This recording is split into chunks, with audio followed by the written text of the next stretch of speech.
सो hello, good morning guys. कैसे हैं आप सब लोग? I hope everybody is good. तो बेटा, मैं Ravindra Kumar Soni Y science classes की तरफ से आज आप सभी के लिए लाया हूँ video on blood pressure and excretion system. ठीक है, तो सबसे पहले बात करें देखो ब्लड प्रेशर की। तो ब्लड प्रेशर होता क्या है? The pressure at which blood is pumped around the body by the heart is called blood pressure। कि जिस प्रेशर से हमारी पूरी बॉडी में ब्लड का फ्लो होता है वो हो गया हमारा ब्लड प्रेशर। ठीक है, ब्लड प्रेशर जो है किसी भी पर्सन का वो 2 वैल्यूज़ की फॉर्म में रिप्रेजेंट किया जाता है, एक सिस्टोलिक, दूसरा डायस्टोलिक। ठीक है, पहला जब हार्ट हमारा कॉन्ट्रैक्ट होता है और ब्लड जो है किस में फ्लो किया जाता है, आर्टरीज में, तो उस वाले प्रेशर को हम कहते हैं सिस्टोलिक प्रेशर या सिस्टोल। ठीक है, उस फेज को सिस्टोल कहते हैं और प्रेशर को सिस्टोलिक प्रेशर कहते हैं। ठीक है, दूसरा the phase of heart beat when the heart relax and allow the chamber to fill with blood is called diastole. अब दूसरा वाला कि जब हार्ट हमारा रिलैक्स होता है और क्या करता है, ब्लड के जो हार्ट के जो चैम्बर्स हैं उनमें ब्लड फ्लो होने देता है, उस फेज को कहा जाता है डायस्टोल और उस प्रेशर को डायस्टोलिक प्रेशर। ठीक है, तो आगे देखिए, the maximum pressure at which the blood leave the heart through the main artery during contraction phase is called the systolic pressure. कि जिस प्रेशर पे हमारा ब्लड जो है आपके हार्ट को छोड़ के किस में एंटर होता है, आर्टरीज में, उस प्रेशर को बोला जाता है सिस्टोलिक प्रेशर। ठीक है, और दूसरा जब क्या होता है, ब्लड आपका फ्लो होके हार्ट में फिल होता है, उसे कहते हैं कौन सा, डायस्टोलिक प्रेशर। आगे देखिए, the blood pressure of a person expressed in the terms of millimetre of mercury. जो बेसिकली हमारा जो ब्लड प्रेशर है किसी भी पर्सन का, वो किस में दिखाया जाता है बेटा, आपका मिलीमीटर ऑफ मरकरी में, जिसे कैसे बोलते हैं, mm ऑफ Hg। ठीक है, तो नॉर्मल ब्लड प्रेशर की जो वैल्यूज़ होती हैं वो कितनी होती हैं, 120 mm of Hg to the 80 mm of Hg। ठीक है, जहाँ 120 रिप्रेजेंट कर रहा है सिस्टोलिक को और 80 कर रहा है डायस्टोलिक को। अब देखिए, ब्लड प्रेशर जो है उसकी वैल्यू पर्सन टू पर्सन अलग अलग होती है और टाइम टू टाइम वेरी करती है। एज के साथ में भी ये आपकी चेंज होती है बेटा। ठीक है, एज के साथ में चेंज होके जब हाई ब्लड प्रेशर आपका हो जाता है तो उसको उस एज को या उस थिंग को, उस कंडीशन को बोला जाता है हाइपरटेंशन। ठीक है, उस कंडीशन को क्या बोलते हैं, hypertension. High blood pressure is caused by the contraction of very small arteries, constrictions of very small arteries. ठीक है, अब हाई ब्लड प्रेशर होता क्यों है कि बहुत ही छोटी छोटी आर्टरीज होती हैं, उनके कॉन्स्ट्रिक्शंस की वजह से, नैरो होने की वजह से, जिससे क्या होता है, रेजिस्टेंस जो होता है ब्लड फ्लो का वो इंक्रीज हो जाता है। और अगर बहुत ही ज़्यादा ब्लड प्रेशर हो जाए तो क्या होगा, आर्टरीज जो है वो फूट जाएंगी, रप्चर हो जाएंगी, फट जाएंगी और इंटरनल ब्लीडिंग स्टार्ट हो जाएगी। ठीक है, आगे बेटा, how to measure blood pressure. ठीक है, ब्लड प्रेशर को मेजर कैसे करें, तो देखिए, आप कभी डॉक्टर के पास जाएंगे तो डॉक्टर को जाते ही, आजकल तो देखिए वैसे मशीन आ चुकी है, पर पहले जब मशीनें नहीं थी, सिंपली कि ब्लड प्रेशर मेजर कैसे करें, तो देखिए आपके एक कफ आता था। ठीक है, उस कफ को लेफ्ट हैंड के आर्म वाले पोर्शन पे, बाइसेप्स वाला जो पोर्शन होता है वहाँ पे बांध दिया जाता था। ठीक है, और फिर स्पिग्मो के साथ में, स्पिग्मो की हेल्प से क्या होता था, वो आपके बेटा एक छोटा सा आता है रबर का, ठीक है, जिससे क्या होता था, पंप किया जाता था, रबर कफ आता था, उसमें एयर पंप की जाती थी, कहाँ तक, 200 mm ऑफ Hg तक। ठीक है, तो 200 mm ऑफ Hg तक हवा फिल करने से क्या होता था, जो ब्रांचियल आर्टरी थी आपकी, ठीक है, जो आर्म से आ रही है, ठीक है, उसके अंदर से ब्लड का फ्लो रुक जाता था। 200 mm ऑफ Hg पे वहाँ से जो ब्लड का फ्लो हो रहा है वो रुक जाता था, वो स्टॉप हो जाता था। ठीक है, अब जब डॉक्टर आपके यहाँ पे कोहनी वाला जो पोर्शन है बेटा, कोहनी के जस्ट अपोजिट वाला, वहाँ पे जब स्टेथोस्कोप लगाता है इस कंडीशन में, तो वहाँ पे उसे कोई साउंड सुनाई नहीं देता। फिर वो धीरे से प्रेशर रिलीज करता है हल्का हल्का सा। अब जैसे जैसे प्रेशर वो रिलीज करता है, तो प्रेशर रिलीज के साथ साथ क्या होता है, वहाँ पे एक साउंड सुनाई देता है हमें अप्रोक्स 180 mm ऑफ Hg के आसपास। ठीक है, वहाँ पे जो पहला साउंड हमें कितने प्रेशर पे सुनाई दिया, उस प्रेशर को हम नोट कर लेते हैं। वही प्रेशर हमारा कौन सा प्रेशर है, सिस्टोलिक प्रेशर, पहला साउंड। ठीक है, आर्टरी में एंटर करने का ब्लड का पहला जो साउंड है कितने mm ऑफ Hg पे मिला, वो हो गया सिस्टोलिक प्रेशर। ठीक है, फिर धीरे धीरे क्या होगा, रेगुलर फ्लो हो जाएगा। अब हम और प्रेशर कम करेंगे तो रेगुलर फ्लो हो जाएगा। अब रेगुलर फ्लो होने के बाद में क्या होगा कि जो आपको वॉइस सुनाई दे रही थी ब्लड की, जो आर्टरी में ब्लड फ्लो हो रहा है उसकी वॉइस सुनाई दे रही थी, वो धीरे धीरे फीबल होगी। और फीबल होके क्या होगा, एक ब्लड प्रेशर ऐसा आएगा जहां वो सुनना बंद हो जाएगा। तो वो जो प्रेशर होगा वो होगा डायस्टोलिक ब्लड प्रेशर। ठीक है, सिंपल सा हो गया बेटा ये। आगे देखिए, अब बात आ जाती है एक्सक्रेशन की। तो एक्सक्रेशन हो गया the process of removal of toxic waste from the body of an organism is called excretion. एक पर्सन की बॉडी से टॉक्सिक वेस्ट बाहर निकालने की प्रोसेस हो गई एक्सक्रेशन। ठीक है, अब यहाँ पे हम 2 टाइप्स के थिंग्स पढ़ेंगे एक्सक्रेशन में भी, excretion in plants, excretion in humans. तो पहले प्लांट्स की बात कर लें। तो प्लांट्स में देखिए बेसिकली जो मेन वेस्ट प्रोडक्ट हैं वो हैं आपके carbon dioxide, water vapour and oxygen. ठीक है, कार्बन डाइऑक्साइड और वाटर वेपर जो हैं वो आपके प्रोड्यूस होते हैं as a waste product during respiration by the plants, जबकि ऑक्सीजन जो है वो प्रोड्यूस होती है as a waste product during photosynthesis. ठीक है, आगे देखिए the gaseous waste of respiration and photosynthesis in plants are removed through the stomata in leaves and lenticels in the stems and released to the air. जो gaseous waste होता है respiration के through और photosynthesis के through किसमें, plants में, वो या तो आपका स्टोमेटा के थ्रू रिलीज होगा। वो स्टोमेटा किस में होता है, लीव्स में, या लेंटिसल्स के थ्रू, लेंटिसल्स होते हैं आपके स्टेम्स में। ठीक है बेटा, अब water vapour produced as a waste by respiration is however excreted by plants by transpiration. जो वाटर वेपर आपकी प्रोड्यूस हो रही है एक वेस्ट प्रोडक्ट की फॉर्म में रेस्पिरेशन से, वो आपकी एक्सक्रीट की जाएगी प्लांट से by the process of transpiration. ठीक है, the plants also store some of the waste product in their body parts, for example some of the waste product collected in the leaves. ठीक है, plants जो होते हैं कुछ waste product है अपने बॉडी पार्ट में भी स्टोर करके रखते हैं, जैसे हो गया लीव्स की फॉर्म में, बार्क की फॉर्म में, फ्रूट्स ऑफ द प्लांट की फॉर्म में। ठीक है, प्लांट्स जो हैं इन वेस्ट के थ्रू कैसे खुद को फ्री करते हैं, by shedding of leaves, peeling of bark and falling of fruits इन हेल्प से।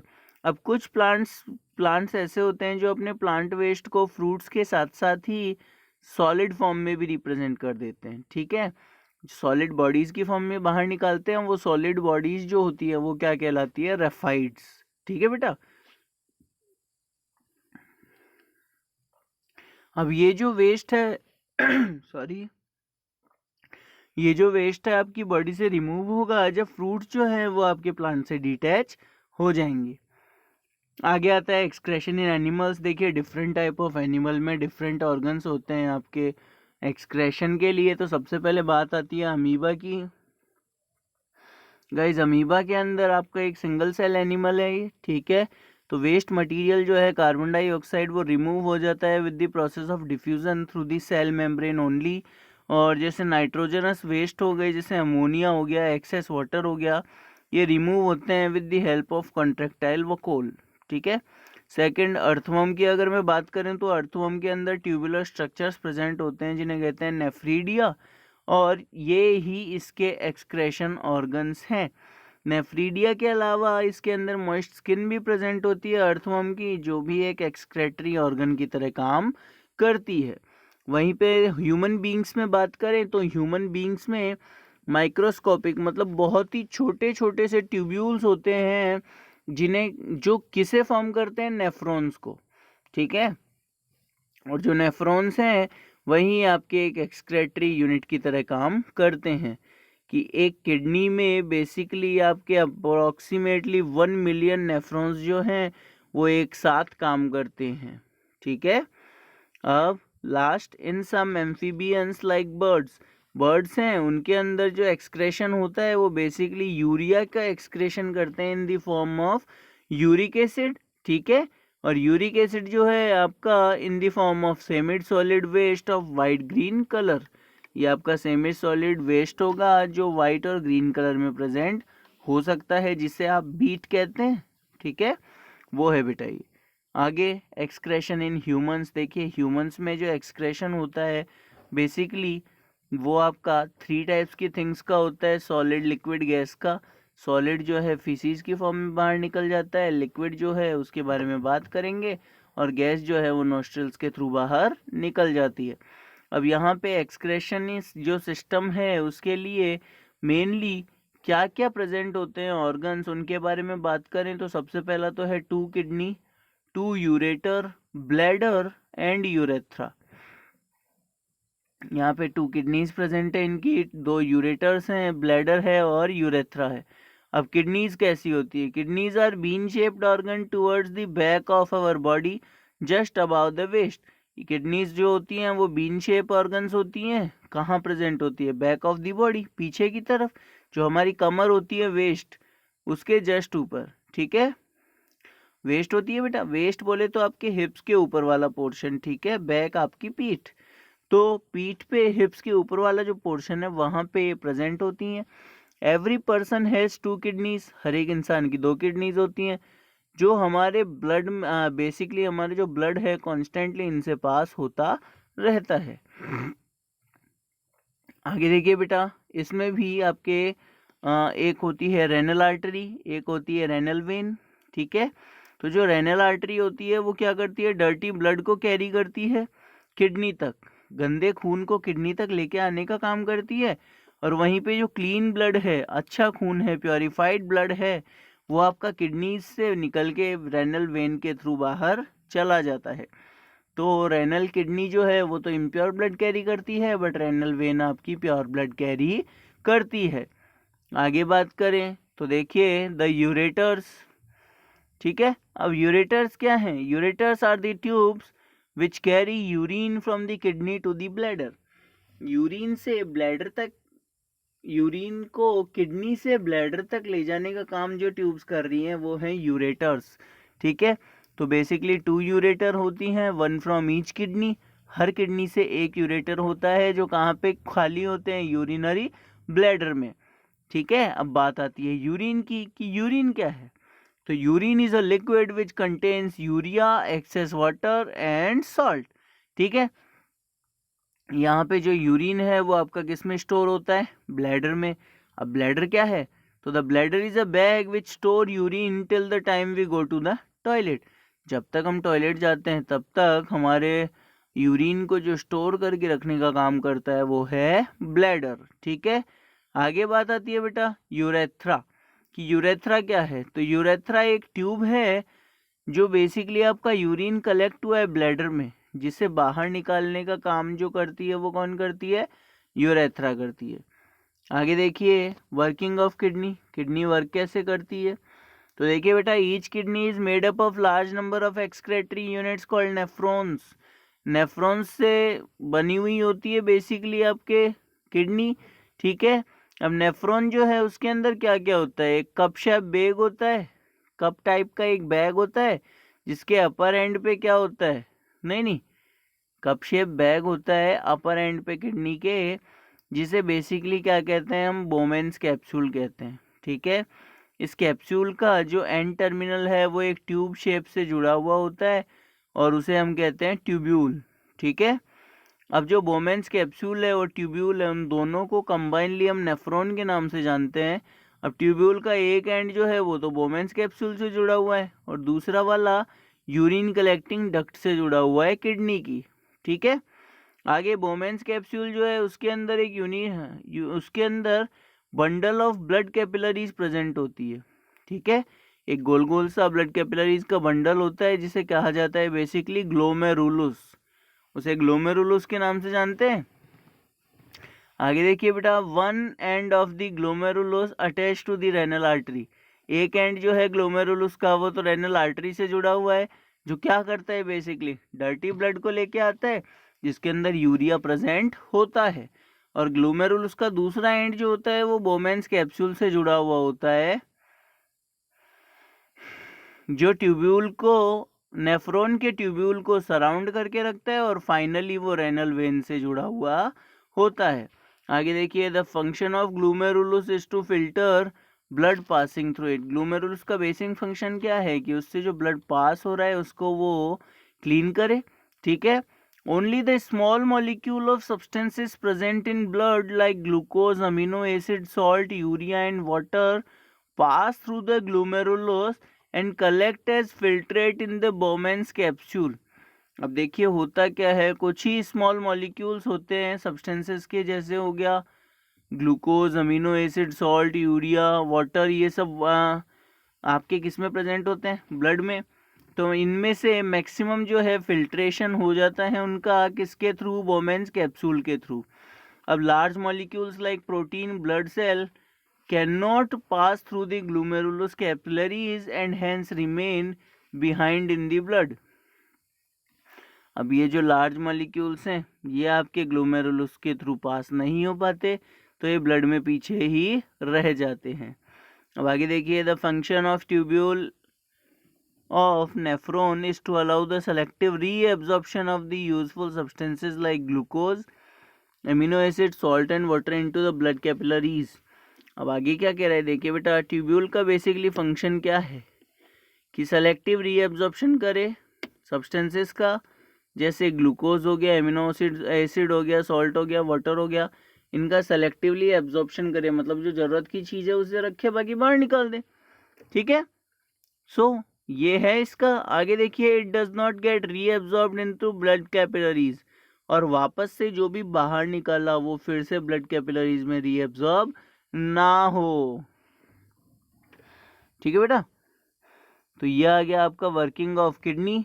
आगे आता है डायलिसिस। देखिए होता क्या है, the blood of a person having kidney failure can be cleaned regularly by using a kidney machine.